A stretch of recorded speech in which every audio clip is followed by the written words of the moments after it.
김무현이 처음 군인이 되고 싶다고 생각했던 건 8살 여름이었습니다.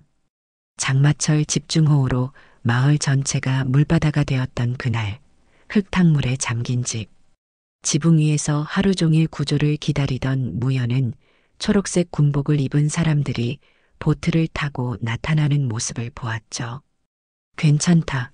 이제 안전하다. 무현을 업어주던 젊은 군인의 목소리는 따뜻했습니다.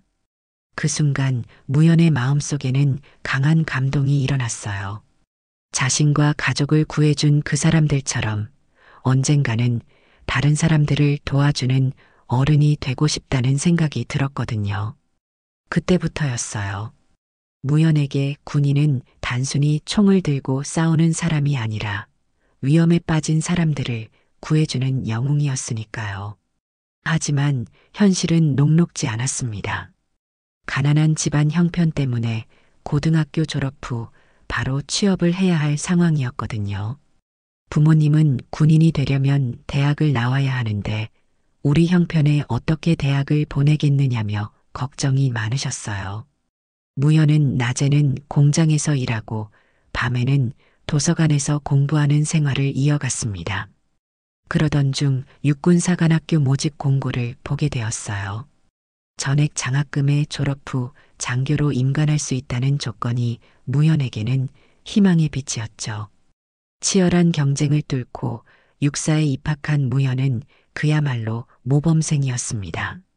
새벽 5시에 일어나 체력 단련을 하고 수업이 끝나면 도서관에서 늦은 시간까지 공부했어요. 사관학교 시절 무현은 늘 최상위권 성적을 유지했습니다. 특히 군수학과 보급 관련 과목에서는 항상 1등을 차지했죠. 교관들도 무현의 성실함과 책임감을 높이 평가했어요. 김무현 생도는 장래에 꼭 훌륭한 지휘관이 될 것이라는 말을 자주 들었거든요.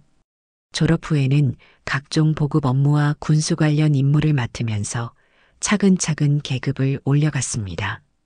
소위로 시작해서 중위, 대위, 소령을 거쳐 지금은 군수사령관이라는 높은 직책에 올랐죠. 국방부에서 진행하는 국가봉사 프로젝트의 총책임자이기도 해요. 매년 전국 각지의 재해 지역과 소외계층을 위한 봉사활동을 직접 기획하고 참여하고 있거든요. 무현에게는 21살 된 딸 세희가 있습니다. 명문대학교에서 경영학을 전공하는 똑똑한 딸이죠. 세희는 어릴 때부터 아버지를 무척 자랑스러워했어요. 학교에서 직업 발표를 할 때마다 우리 아빠는 나라를 지키는 군인이에요라고 당당하게 말하곤 했거든요. 무현 역시 딸을 세상에서 가장 소중하게 여깁니다. 아내를 일찍 여의고 홀로 키운 딸이라서 더욱 애틋하게 느끼는 거겠죠. 세희가 대학에 입학한 후에도 매주 안부를 묻고 용돈이 부족하지 않은지 꼼꼼히 챙기고 있어요. 그런데 최근 세희가 주말 새벽 편의점 알바를 시작했다고 했습니다. 아빠, 나도 이제 어른이니까 스스로 용돈을 벌어보고 싶어요라고 말하면서 말이죠. 무현은 처음에 반대했어요. 용돈은 아빠가 충분히 줄 수 있는데 굳이 왜 힘든 일을 하려고 하느냐고 말했거든요. 하지만 세희의 의지가 워낙 단단해서 결국 허락할 수밖에 없었습니다. 그래도 새벽 시간대는 위험하니까 조심해라라고 당부했죠. 세희는 걱정 마세요, 아빠. 편의점 사장님도 좋은 분이시고 동네도 안전해요라고 대답했어요. 처음 몇 주 동안은 별다른 문제가 없었습니다. 세희도 알바가 생각보다 재미있어요. 다양한 사람들을 만날 수 있어서 좋아요라고 말했거든요. 무현은 딸이 사회 경험을 쌓는 것도 나쁘지 않다고 생각했어요. 그런데 한 달쯤 지난 어느 날 저녁 세희가 평소보다 기운 없는 모습으로 집에 돌아왔습니다. 얼굴이 많이 피곤해 보였고 눈가에는 눈물을 흘린 흔적도 있었어요. 무현이 무슨 일이 있었느냐고 물어보자 세희는 처음에는 아무것도 아니에요라고 대답했죠. 하지만 무현의 계속된 질문에 결국 세희가 입을 열었습니다. 아빠, 혹시 군인들이 욕먹을 일이 있나요? 세희의 목소리는 떨리고 있었어요. 무연은 뭔가 심상치 않다는 걸 직감했습니다. 세희는 조심스럽게 말을 이어갔어요. 편의점에 자주 오는 손님 중에 한 명이 있는데 그 사람이 제 핸드폰 배경화면을 보고 이상한 말을 했어요. 세희의 핸드폰 배경화면에는 무연이 정복을 입고 찍은 사진이 있었거든요. 세희가 털어놓은 이야기는 무연의 마음을 아프게 했습니다. 그 진상 손님은 세희의 핸드폰 배경을 보고 이딴 게 너희 아빠야? 라며 비웃었다고 했어요. 그리고 군인이라는 것들이 국민 세금으로 놀고 먹으면서 무슨 대단한 일을 한다고 생각하느냐는 말까지 했다고 하더군요. 더 심한 건 그 다음이었습니다. 세희가 우리 아빠는 국가를 위해서 열심히 일하세요라고 대답하자 그 남자는 군인 새끼들은 다 똑같아. 총이나 쏘고 행진이나 하는 게 무슨 대단한 일이냐며 더욱 심한 욕설을 퍼부었다고 해요. 세희는 그때 너무 분하고 억울했지만 손님에게 대들 수도 없었고 그냥 참을 수밖에 없었다고 했습니다. 아빠, 저는 우리 아빠가 자랑스러운데 왜 그런 말을 들어야 하죠? 세희의 목소리에는 눈물이 섞여 있었어요. 무연은 딸의 이야기를 끝까지 듣고 나서도 표정 하나 바꾸지 않았습니다. 다만 그런 사람들은 세상에 많다. 신경 쓰지 말아라고 담담하게 말했을 뿐이에요. 하지만 세희가 방으로 들어간 후 무연은 거실 창가에 서서 밤하늘을 바라보며 긴 시간을 보냈습니다. 무연의 마음속에는 복잡한 감정들이 일어나고 있었어요. 분노보다는 안타까움이 더 컸습니다.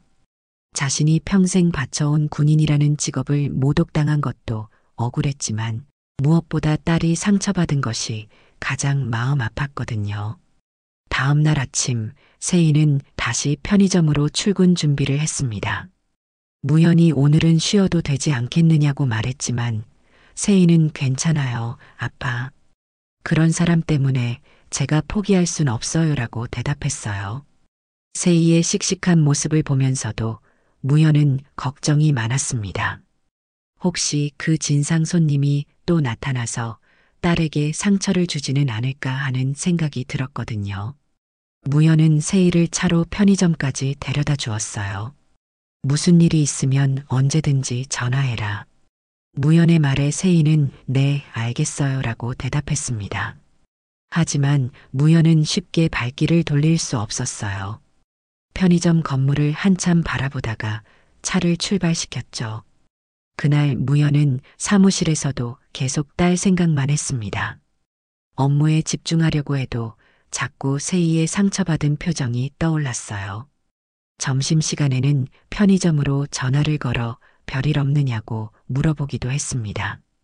세희는 다시 편의점 카운터에 앉아 있었지만 마음이 편하지 않았습니다. 혹시 어제 그 진상 손님이 또 나타나지는 않을까 하는 불안감 때문이었어요. 시계를 자꾸 확인하면서 시간이 빨리 지나가기를 바랐죠. 그런데 오후 늦은 시간, 정말로 그 남자가 나타났습니다. 어제와 똑같은 오만한 표정으로 편의점 안으로 들어오더군요. 세희는 심장이 빨리 뛰는 것을 느꼈어요. 하지만 최대한 평정심을 유지하려고 노력했습니다. 남자는 음료수 하나를 집어들고 계산대로 왔어요. 세희가 1,000원입니다라고 말하자 남자는 비웃는 듯한 표정을 지었습니다. 어제 그 군인 아빠 이야기 더 해볼까? 남자의 목소리에는 악의가 담겨 있었어요. 세희는 그냥 계산만 해주세요라고 말했지만 남자는 멈추지 않았습니다. 내 아빠는 총이나 쏘는 거지. 사람도 아니잖아. 국민 세금으로 놀고 먹으면서 무슨 대단한 일을 한다고 생각하는 거야? 점점 더 심한 말들이 이어졌어요. 그때였습니다. 편의점 밖에서 묵직한 엔진 소리가 들려오기 시작했어요. 처음에는 한 대였는데 곧이어 2대, 3대, 4대, 5대의 차량 소리가 연달아 들렸습니다. 모두 같은 종류의 저속하고 무거운 엔진음이었죠. 편의점 사장이 창밖을 내다보더니 깜짝 놀란 표정을 지었어요. 이게 뭐야? 사장의 목소리가 떨리고 있었습니다. 세이도 고개를 돌려 창밖을 보았는데 군용 차량 5대가 편의점 앞에 일렬로 정차해 있었어요. 모든 차량은 정확히 일정한 간격을 두고 반듯하게 정렬되어 있었습니다. 마치 사열을 받기 위해 준비된 것처럼 말이죠. 차량들의 번호판에는 모두 군용 표시가 붙어 있었어요. 진상 남자도 창밖을 보고는 얼굴이 하얗게 질렸습니다. 저게 뭐야? 남자의 목소리에서 방금 전까지의 오만함은 온데간데 없이 사라졌어요. 대신 당황과 두려움이 가득했습니다. 그때 첫 번째 차량의 뒷문이 열렸습니다. 정복을 입은 부관이 차에서 내려 편의점 쪽으로 걸어오더군요. 부관은 편의점 문 앞에서 멈춰서서 정중하게 인사했습니다. 김무현 사령관님이 도착하셨습니다. 부관의 목소리는 차분하면서도 위엄이 있었어요. 편의점 안에 있던 모든 사람들이 그 말을 듣고 움직임을 멈췄죠. 세이는 그제야 깨달았습니다. 아버지가 직접 온 것이라는 걸 말이에요. 가슴이 뜨거워지면서 동시에 안도감이 밀려왔어요. 김무현 사령관은 첫 번째 차량에서 내렸습니다. 정복 차림의 모습은 위험 있으면서도 근엄했어요. 사령관은 편의점 안으로 들어가지 않고 창문 너머로 딸을 바라보았습니다. 그 눈빛에는 말할 수 없는 따뜻함과 든든함이 담겨 있었어요. 세이는 아버지의 눈을 마주치는 순간 그동안 억눌러왔던 감정이 북받쳐 올랐습니다. 하지만 울음을 참고 고개를 숙여 인사했어요. 아버지 앞에서 약한 모습을 보이고 싶지 않았거든요. 진상 남자는 이제 완전히 얼어붙은 상태였습니다. 자신이 모욕했던 그 군인의 아버지가 바로 눈앞에 나타난 것이죠. 더군다나 사령관이라는 높은 계급장을 달고 있는 모습을 보니 어떻게 대처해야 할지 몰라 하더군요. 무현 사령관은 부관에게 무언가를 지시했습니다. 부관은 고개를 끄덕이고 편의점 안으로 들어왔어요. 손에는 공식 문서가 들려 있었습니다. 실례합니다. 김세희 양의 아버지이신 김무현 사령관께서 전하는 말씀이 있습니다. 부관은 진상 남자를 똑바로 쳐다보며 말했어요. 남자는 다리가 후들거려서 제대로 서 있기도 힘든 상태였습니다. 부관이 문서를 펼쳐 읽기 시작했습니다. 귀하가 모욕한 대상은 대한민국 국민의 생명과 재산을 보호하기 위해 평생을 바친 대한민국 육군 군수사령관의 가족입니다. 그리고 그 자긍심을 모독한 행위는 단순히 개인에 대한 모독이 아니라 국가와 공동체에 대한 모독입니다. 문서의 내용은 계속 이어졌어요. 군인은 국민의 세금으로 놀고 먹는 존재가 아니라 국민의 안전과 평화를 위해 자신의 목숨을 담보로 하는 사람들입니다. 이러한 사실을 인지하지 못하고 함부로 모독한 행위에 대해 깊은 유감을 표합니다. 남자는 문서의 내용을 듣고 나서 완전히 무너졌습니다. 무릎을 꿇고 바닥에 엎드렸어요. 죄송합니다. 죄송합니다. 제가 잘못했습니다. 남자의 목소리는 떨리고 있었습니다. 편의점 사장과 다른 손님들도 이 상황을 지켜보며 숨을 죽이고 있었어요. 아무도 감히 소리를 낼 수 없는 분위기였죠. 부관은 문서를 다시 접으면서 말했습니다. 사령관께서는 이런 일이 다시 발생하지 않기를 바라신다고 전해달라고 하셨습니다. 그리고 정중하게 인사하고 편의점 밖으로 나갔어요. 남자는 여전히 바닥에 엎드린 채로 떨고 있었습니다. 방금 전까지 그렇게 거만하게 굴던 모습은 온데간데 없이 사라졌어요. 김무현 사령관은 부관이 임무를 완수한 것을 확인하고 나서 편의점 안으로 들어갔습니다. 정복을 입은 사령관의 모습에 편의점 안의 모든 사람들이 긴장했어요. 하지만 무연의 표정은 의외로 온화했습니다. 세희는 아버지가 다가오는 모습을 보며 복잡한 감정을 느꼈어요. 고마움과 미안함, 그리고 자랑스러움이 동시에 밀려왔거든요. 아버지가 자신을 위해 이렇게까지 해주었다는 사실이 감동적이면서도 한편으로는 죄송스러웠어요. 무연은 딸 곁으로 다가가서 조용히 말했습니다. 괜찮으냐? 세희는 고개를 끄덕였어요. 네, 아빠. 괜찮아요. 하지만 목소리가 약간 떨리고 있었습니다. 무연은 딸의 어깨에 손을 올리고 더욱 작은 목소리로 속삭였어요. 세희야, 누군가 널 건드리면 세상 누구보다 먼저 움직이는 사람이 바로 너의 아빠다. 그걸 잊지 마라. 무연의 목소리에는 딸에 대한 무한한 사랑이 담겨 있었습니다. 세희는 그 말을 듣고 눈물이 나려는 것을 간신히 참았어요. 대신 아버지에게 바른 자세로 경례를 했습니다. 마치 후배 장교가 선배 장교에게 예의를 표하는 것처럼 말이죠. 무연은 딸의 경례를 받고 미소를 지었습니다. 그리고 편의점 사장에게 다가가서 정중하게 인사했어요. 제 딸이 이곳에서 일하고 있는데 평소에 잘 돌봐주셔서 감사합니다. 편의점 사장은 깜짝 놀라면서도 아니에요. 세희 양이 워낙 성실하고 예의 바른 학생이라 저희가 오히려 고마워하고 있습니다라고 대답했어요. 무연은 바닥에 엎드려 있는 남자를 내려다보았습니다. 하지만 화를 내거나 위협적인 말을 하지 않았어요. 다만 조용히 말했습니다. 일어나십시오. 남자는 떨리는 몸으로 일어났습니다. 무연과 눈을 마주치지 못하고 고개를 숙이고 있었어요. 앞으로는 이런 일이 없기를 바랍니다. 무연의 말은 짧았지만 무게가 있었어요. 남자는 네, 정말 죄송합니다라고 대답했습니다. 무연은 더 이상 그 남자에게 관심을 두지 않았어요. 대신 딸에게 일이 끝나면 집으로 바로 들어와라라고 말했습니다. 세희는 네, 아빠라고 대답했어요. 그리고 아빠 고마워요라고 덧붙였습니다. 무연은 딸의 머리를 한번 쓰다듬고 편의점 밖으로 나갔습니다. 부관들이 모두 차량 옆에서 대기하고 있었어요. 김무현 사령관은 차에 오르기 전에 부관에게 말했습니다. 진심은 소리치지 않는다. 보여주면 된다. 부관은 명심하겠습니다. 사령관님이라고 대답했어요. 무연이 차에 오르자 다른 부관들도 각자의 차량에 탑승했습니다. 5대의 군 차량은 왔을 때와 마찬가지로 질서정연하게 편의점 앞을 떠났어요. 엔진 소리는 묵직했지만 위압적이지 않았습니다.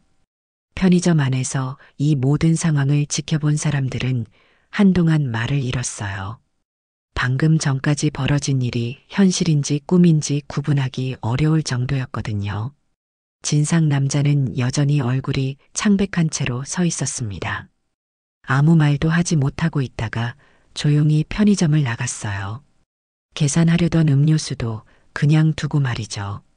세희는 다시 카운터에 앉았습니다. 마음이 한결 가벼워진 것을 느꼈어요. 아버지가 보여준 든든함 덕분에 더 이상 두려워할 필요가 없다는 확신이 들었거든요. 편의점 사장이 세희에게 다가와서 말했어요. 세희 양, 정말 대단한 아버지를 두셨네요. 저도 군대에서 복무한 경험이 있어서 아는데 사령관이라는 직책이 얼마나 높은 자리인지 알겠어요. 세희는 네, 저도 우리 아빠가 자랑스러워요라고 대답했습니다. 목소리에는 진심 어린 자부심이 담겨 있었어요. 그날 이후 편의점에는 이전과는 다른 분위기가 흘렀습니다. 손님들도 세희를 보는 시선이 달라졌어요. 더욱 정중하고 예의 바르게 대해 주었거든요. 무엇보다 그 진상 남자는 다시 나타나지 않았습니다. 아마도 다른 편의점을 이용하게 되었을 거예요. 세희는 더 이상 그런 모욕적인 말을 들을 필요가 없게 되었죠. 세희는 그날 밤 집에 돌아가서 아버지에게 깊은 감사를 표했습니다. 아빠, 오늘 정말 고마웠어요. 덕분에 마음이 한결 편해졌어요. 무연은 당연한 일을 했을 뿐이다라고 담담하게 말했어요. 하지만 속으로는 딸이 더 이상 상처받지 않게 되어서 다행이라고 생각했습니다. 그리고 무연은 세희에게 말했어요. 앞으로도 당당하게 살아라. 내가 부끄러워할 일은 아무것도 없다. 그 사건이 있은 후 세희의 일상은 완전히 달라졌습니다. 편의점에서 일할 때도 자신감이 넘쳤고 손님들을 대할 때도 더욱 당당한 모습을 보였어요. 무엇보다 아버지에 대한 자부심이 더욱 커졌죠. 세희는 그 일을 계기로 아버지의 일에 대해 더 깊이 알아보게 되었습니다. 군수사령관이라는 직책이 단순히 군대 안의 일만 담당하는 것이 아니라 국가 전체의 안보와 국민의 안전을 위해 얼마나 중요한 역할을 하는지 깨닫게 되었거든요. 무연은 평소처럼 묵묵히 자신의 임무를 수행했습니다. 하지만 이번 일을 통해 딸과의 관계가 한층 더 돈독해졌다는 것을 느꼈어요. 세희가 아버지의 일을 더욱 이해하게 되었고, 무연 역시 딸을 보호하는 것이 얼마나 소중한 일인지 다시 한번 깨달았죠. 몇 주 후 세희는 대학교에서 진행하는 지역사회 봉사 프로젝트에 참여하게 되었습니다. 아빠가 국가를 위해 봉사하시는 것처럼 저도 제가 할 수 있는 일로 사회에 기여하고 싶어요라고 말하면서 말이에요.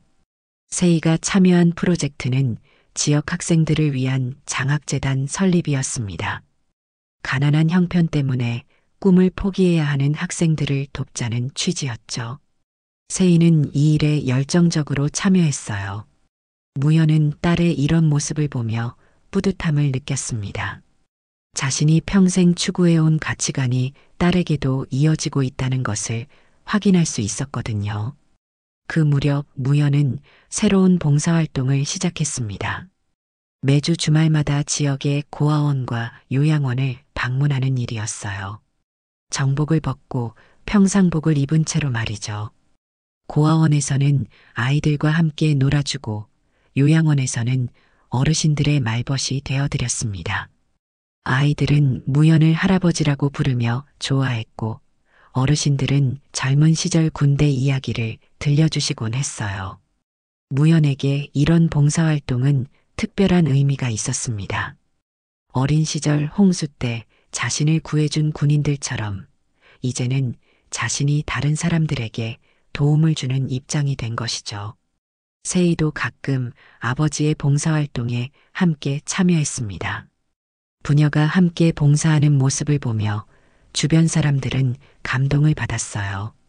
저런 아버지가 있어서 딸도 저렇게 훌륭하게 자란 것 같다는 말을 자주 들었죠. 어느 날 무연은 세희에게 말했습니다. 군복을 입고 있을 때만 군인인 것이 아니다.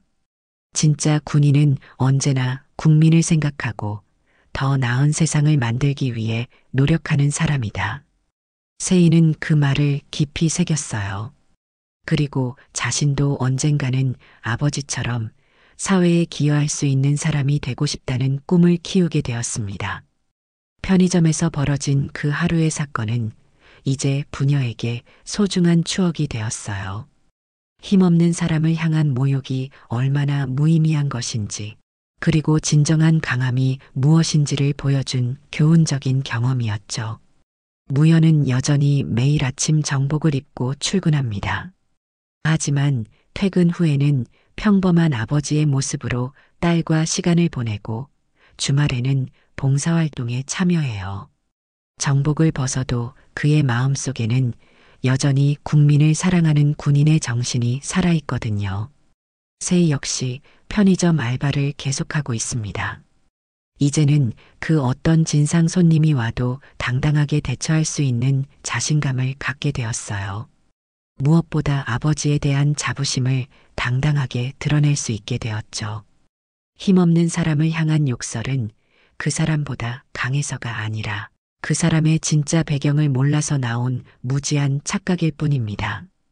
진짜 강한 사람은 말없이 움직이고 가장 소중한 사람을 위해 조용히 세상을 뒤엎을 준비가 되어 있는 법이죠. 김무현 사령관과 세희 부녀의 이야기가 바로 그것을 보여주는 가슴 따뜻한 사례가 아닐까 생각합니다.